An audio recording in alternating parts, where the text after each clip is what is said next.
የማነ ገብረ መስቀል የጠቅላይ ሚኒስትር አብይ አህመድ ብልጽግና ፓርቲ በተዛባ መረጃ ላይ የተመሰረተ ፕሮፓጋንዳ ያሰራጫል ሲል ከሰሱም። ሚኒስትሩ አቶ ጌታቸው ረዳና አምባሳደር ሬድዋን ሁሴን ባለፈው ሐሙስ ሰኔ 4 ቀን 2018 ዓ.ም አልጀዚራ ቴሌቪዥን ላይ በጋራ ላወጡት የግል አስተያየት ኤክስ በተሰኘ ማህበራዊ መገናኛ ገጻቸው ላይ ምላሽ ሰጥተዋል። በኢራን እየተካሄደ ያለው ጦርነት የአውሮፕላን ነዳጅ ዋጋን በማናርና የአቅርቦት እጥረትን በመፍጠር በአፍሪካ አየር መንገዶች ላይ ከፍተኛ ቀውስ እየደቀነ መሆኑን የአፍሪካ አየር መንገዶች ማህበር በእንግሊዝኛ ምህጻሩ ኤኤፍአርኤኤ አስጠነቀቀ። ኢትዮጵያውያንን ጨምሮ በርካታ የአፍሪካና እስያ አዋላጅ ባለሙያዎች የአውሮፓ ህብረት ቪዛ በመከልከላቸው በፖርቹጋል በሚካሄደው ትልቅ ዓለም አቀፍ ጉባኤ ላይ መሳተፍ እንዳልቻሉ ተገለጸ። የዓለም አቀፉ የአዋላጅ ባለሙያዎች ኮንፌዴሬሽን በጤና ትግሉ ላይ የተደቀነ እንቅፋት ሲል እርምጃውን ነቅፏል። ዩጋንዳ በኤቦላ ወረርሽኝ ምክንያት በአሜሪካና በሌሎች ሀገራት የተጣለባትን የአየር ጉዞ እገዳ ኢፍትሐዊ ስትል ኮነነች። የአገሪቱ የጤና ሚኒስቴር እንዳለው ከጎረቤት ዲሞክራሲያዊ ሪፐብሊክ ኮንጎ የተሻገረውን የኤቦላ ወረርሽኝ ለመግታት ዩጋንዳ ውጤታማ ስራ እየሰራች ባለችበት ወቅት የተጣለው እገዳ ተገቢ አይደለም። የኒጀር ወታደራዊ ሁንታ ግብረ ሰዶማዊነትን በወንጀል የሚቀጣ አዲስ የወንጀለኛ መቅጫ ህግ ማውጣቱን አስታወቀም። ከአገሪቱ የፍትህ ሚኒስቴር የተገኘው መረጃ እንደሚያመለክተው አዲሱ ህግ ከትናንት በስቲያ ሐሙስ ጀምሮ ገቢራዊ ተደርጓል። ፓኪስታን በአሜሪካና ኢራን መካከል በሚቀጥሉት 24 ሰዓታት ውስጥ ታሪካዊ የተባለለት የሰላም ስምምነት ይከናወናል ተብሎ እንደሚጠበቅ አስታወቀች። ዜናውን በዝርዝር የኤርትራ ማስታወቂያ ሚኒስቴር የጠቅላይ ሚኒስትር አብይ አህመድ ብልጽግና ፓርቲ በተዛባ መረጃ ላይ የተመሰረተ ፕሮፓጋንዳ ያሰራጫል ሲሉ ከሰሱም። ሚኒስትሩ የጠቅላይ ሚኒስትሩ የምስራቅ አፍሪካ ጉዳዮች አማካሪ አቶ ጌታቸው ረዳና የብሔራዊ መረጃና ደህንነት አገልግሎት ዋና ዳይሬክተር አምባሳደር ሬድዋን ሁሴን ባለፈው ሐሙስ ሰኔ 4 ቀን 2018 ዓ.ም አልጀዚራ ቴሌቪዥን ላይ በጋራ ላወጡት የግል አስተያየት ኤክስ በተሰኘው የማህበራዊ መገናኛ ገጻቸው ላይ ምላሽ ሰጥተዋል። ሁለቱ የኢትዮጵያ መንግስት ባለስልጣናት ባለፈው ሐሙስ ባጋሩት መረጃ የህወሓት አባሪ ያሏቸው አክራሪ ቡድኖች የፕሪቶሪያውን የሰላም ስምምነት ለማፍረስ አዲስ ጥቃት እያዘጋጁ መሆኑን ገልጸው ነበር። ለዚህም የኤርትራ መንግስት በቀጥታ እየረዳና እያስታጠቀ ነው ሲሉ መክሰሳቸው ተጠቅሷል። አቶ የማነ ገብረ መስቀል ትናንት አርብ በማህበራዊ ገጻቸው ባወጡት ይፋዊ ምላሽ በሀገራቸው ላይ የቀረበውን ክስ ሙሉ በሙሉ ውድቅ አድርገዋል። መግለጫው የገዢውን ብልጽግና ፓርቲ ፕሮፓጋንዳ፣ ውሸት፣ ማታለል፣ ቅዠትና የተዛባ መረጃ ሲልም ገልጾታል።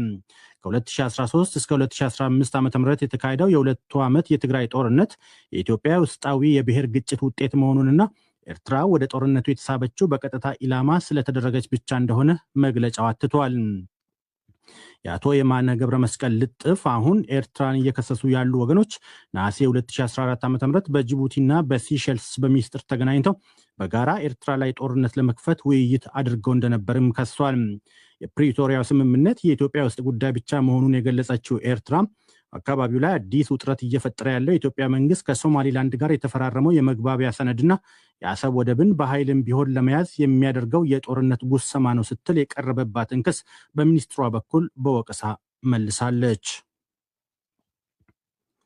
በኢራን እየተካሄደ ያለው ጦርነት የአውሮፕላን ነዳጅ ዋጋን በማናርና የአቅርቦት እጥረትን በመፍጠር በአፍሪካ አየር መንገዶች ላይ ከፍተኛ ቀውስ እየደቀነ መሆኑን የአፍሪካ አየር መንገዶች ማህበር በእንግሊዝኛ ምህጻሩ ኤኤፍአርኤኤ አስጠነቀቀም።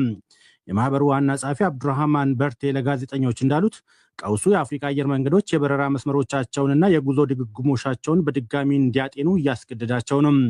አየር መንገዶች ከስራ ማስኬጃ ወጪያቸው ውስጥ ነዳጅ እስከ 40 በመቶ የሚሆነውን የሚሸፍን በመሆኑ አሁን ያለው የዋጋ ንረት በኩባንያዎቹ የፋይናንስ አቅም ላይ አስከፊና ድንገተኛ መደናቀጥ መፍጠሩን ኃላፊው ተናግረዋል።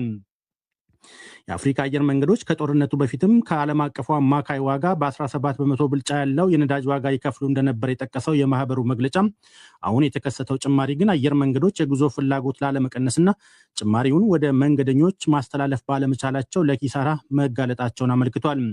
በኢራን ጦርነት ምክንያት የሆርሙዝ የባህር ወሽመጥ መዘጋቱ በተለይም እንደ አዲስ አበባና ናይሮቢ ባሉ የአህጉሪቱ ዋና ዋና የአቪዬሽን ማዕከላት ላይ የነዳጅ አቅርቦት ስጋትን ማናሩን ዘገባው ጠቅሷል። ቀውሱ አፍሪካ ከውጭ በሚገባ የተጣራ ነዳጅ ላይ ያላትን ጥገኝነት እንድትቀንስም ማንቂያ ሆኗል።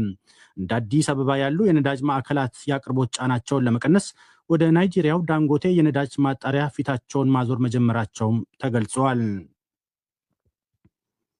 ኢትዮጵያውያንን ጨምሮ በርካታ የአፍሪካና እስያ አዋላጅ ባለሙያዎች የአውሮፓ ህብረት ቪዛ በመከልከላቸው በፖርቱጋል በሚካሄደው ትልቅ ዓለም አቀፍ ጉባኤ ላይ መሳተፍ እንዳልቻሉ ተገለጸ። የዓለም አቀፉ የአዋላጅ ባለሙያዎች ኮንፌዴሬሽን በጤና ትግሉ ላይ የተደቀነ እንቅፋት ሲል እርምጃውን ነቅፏል። በየ3 ዓመቱ አንድ ጊዜ የሚካሄደውና በሚሊዮን የሚቆጠሩ እናቶችና ህጻናትን ህይወት ለመታደግ የሚመክረው ታላቁ የሊዝበን ጉባኤ ነገ እሁድ መጀመሪያ ይጀመራል። ይሁን እንጂ የእናቶችና የህፃናት ሞት በከፍተኛ ሁኔታ በሚስተዋልባቸው ሀገራት የሚገኙ ቢያንስ 20 ዋና ዋና መረጃ አቅራቢ ባለሙያዎች በመጨረሻው ሰዓት ወደ አውሮፓ እንዳይገቡ ቪዛ መከልከላቸውን የፈረንሳይ ዜና አገልግሎት ዘግቧል። የዓለም አቀፉ የአዋላጆች ኮንፌዴሬሽን አማካሪ ኬት ስትሪንገር ድርጊቱ በዓለም አቀፉ የጤና ትግል ላይ ትልቅ እንቅፋት መሆኑን ገልጸው እርምጃውን በብርቱ ተችተዋል። በየ2 ደቂቃው አንዲት እናት በሞት በምትቀጠፍበት በዚህ ሰዓት ቪዛ መከልከል ድምፃቸውን ልንሰማቸው የሚገቡ ሰዎችን አፍ ማዘጋት ነው ሲሉ በቁጭት ተናግረዋል። ቪዛ ከተከለከሉት መካከል የኢትዮጵያና የናይጄሪያ፣ ሩዋንዳ፣ ዩጋንዳ፣ የህንድ ዋና ዋና ተመራማሪዎችና ባለሙያዎች ይገኙበታል። ዩጋንዳ በኤቦላ ወረርሽኝ ምክንያት በአሜሪካና በሌሎች ሀገራት የተጣለባትን የአየር ጉዞ እገዳ ኢፍትሐዊ ስትል ኮነነች። የአገሪቱ የጤና ሚኒስቴር እንዳለው ከጎረቤት ዲሞክራሲያዊት ሪፐብሊክ ኮንጎ የተሻገረውን የኤቦላ ወረርሽኝ ለመግታት ዩጋንዳ ውጤታማ ስራ እየሰራች ባለችበት ወቅት የተጣለው እገዳ ተገቢ አይደለም። አሜሪካን ጨምሮ እንደ ካናዳና የተባበሩት አረብ ኤሚሬቶች ያሉ ሀገራት የጣሉት አጠቃላይ እገዳ ወረርሽኞችን በግልጽ ሪፖርት የሚያደርጉ ሀገራትን ተስፋ የሚያስቆርጥና ካለው ትክክለኛ ስጋት ጋር የማይመጣጠን ነው ሲሉ የሀገሪቱ የጤና ሚኒስቴር ጸሐፊ ዲያና አትዊን ወቅሰዋል። በዩጋንዳ እስካሁን ከተመዘገቡ 19 የኢቦላ ተጠቂዎች መካከል የ2 ሰዎች ሕይወት ሲያልፍ አብዛኞቹ ታማሚዎች በኮንጎ ድንበር አቋርጦ የገቡ መሆናቸው ታውቋል። የዓለም የጤና ድርጅት የዩጋንዳን ፈጣን ምላሽ ቢያደንቅም ወረርሽኙ በኮንጎ አዳዲስ አካባቢዎች እየተስፋፋ መሆኑንና አሁን ለተቀሰቀሰው የኤቦላ ዝርያ እስካሁን ፍቱን ክትባት እንዳልተገኘለት አስጠንቅቀዋል። ይህ ዶይቼ ቬለ ነው። የኒጀር ወታደራዊ ሁንታ ግብረ ሰዶማዊነትን በወንጀል የሚቀጣ አዲስ የወንጀለኛ መቅጫ ሕግ ማውጣቱን አስታወቀም። ከአገሪቱ የፍትህ ሚኒስቴር የተገኘው መረጃ እንደሚያመለክተው አዲሱ ሕግ ከትናንት በስቲያ ሐሙስ ጀምሮ ገቢራዊ ተደርጓል። ስራ ላይ የዋለው አዲሱ ሕግ ግብረ ሰዶማዊነትን ወይም መሰል ድርጊቶችን የፈጸመ ወይም ለመፈጸም የሞከረ ማንኛውም ሰው ከ5 እስከ 10 ዓመት በሚደርስ እስራትና በገንዘብ ይቀጣል። ቅጣቱ ተመሳሳይ ጾታ ያላቸውን ሰዎች ጋብቻ ያስፈጸሙ ሰዎችን፣ ምስክሮችን፣ ጋብቻው እንዲፈጸም ፍቃድ የሰጡትን እንዲሁም የሰርጉን አዘጋጆች በሙሉ ያጠቃልላል ነው የተባለው። ከዚህ ቀደም በኒጀር ግብረ ሰዶማዊነት በሕግ የተከለከለ ባይሆንም በህብረተሰቡ ዘንድ ከፍተኛ ማግለል ይደርስበት ነበር። ኒጀር ይህንን እርምጃ በመውሰድ ግብረ ሰዶማዊነትን በሕግ ከከለከሉ ከ30 በላይ የአፍሪካ ሀገራት ተርታ ተቀላቅላለች። ግብረ ሰዶማዊነት በሴኔጋል፣ ኬንያ፣ ሴራሊዮንና ታንዛኒያ እስከ 10 ዓመትና ከዛ በላይ በሆነ እስራት ያስቀጣል። በሶማሊያ፣ ዩጋንዳና ሞሪታኒያ ደግሞ የወንጀሉ ቅጣት እስከ ሞት ፍርድ ሊደርስ እንደሚችል ዘገባው አመልክቷል። ፓኪስታን በአሜሪካና ኢራን መካከል በቀጣዮቹ 24 ሰዓታት ውስጥ ታሪካዊ የተባለለት የሰላም ስምምነት ይከናውናል ተብሎ እንደሚጠበቅ አስታወቀች። ሁለቱን ሀገራት ስታሸማግል የቆየችው የፓኪስታን ጠቅላይ ሚኒስትር ሻህባዝ ሻሪፍ በማህበራዊ ገጻቸው ባሰፈሩት መልእክት ሁለቱ ወገኖች ከምንጊዜውም በላይ ለሰላም ስምምነቱ መቃረባቸውን ገልጸዋል። ስምምነቱ ሲጠናቀቅ በኤሌክትሮኒክ ዘዴ ለማፈራረም ፓኪስታን ዝግጅቷን ማጠናቀቋንና በቀጣዩ ሳምንትም በቴክኒክ ደረጃ ውይይቶች እንደሚቀጥሉ ጠቁመዋል።